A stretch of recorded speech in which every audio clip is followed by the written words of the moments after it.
No leader can be effective without being trusted by his or her followers. It is the single most important requirement of leadership. You can have a brilliant plan or a strategy for your business or organization, but if the people who execute the plan do not trust you, the execution of that plan is more likely to be compromised. While there are many factors that can either add to our pocket of trust or subtract from our pocket of trust, the greatest leadership law that has ever been taught sums up an essential key to becoming a trusted leader. Matthew 7:12 stresses, "Do to others how you would want them to do to you." In other words, the foundational secret of leadership is to treat others the way you want to be treated. During a recent flight, I observed the actions of a young flight attendant who displayed an excellent attitude and treated her customers graciously. I also noticed that the other passengers were extremely attentive to her.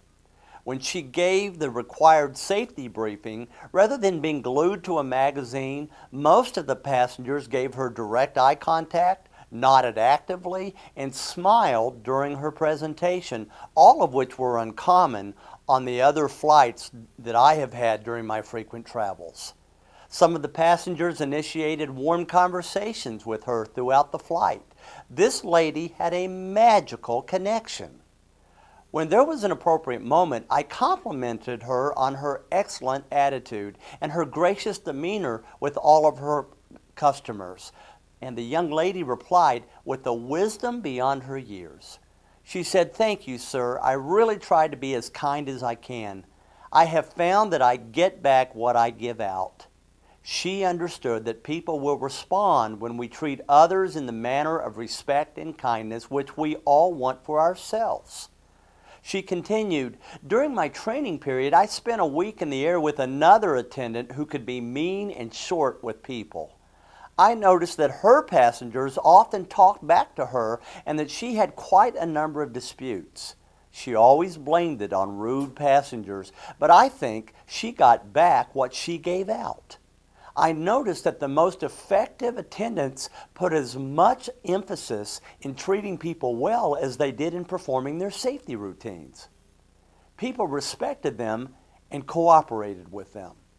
While she and every other flight attendant have been given full authority by the U.S. government to enforce flight safety rules, this young lady didn't have to exercise it because she had something else even more effective: power. People were following not because they had to, but because they wanted to. They chose to give her the gift of their followership. Where did her influence stem from? It was rooted in her gracious treatment of others. Treat others the way you want others to treat you. People will give you back what you give out. It is the common sense grounded, foundational law of leadership.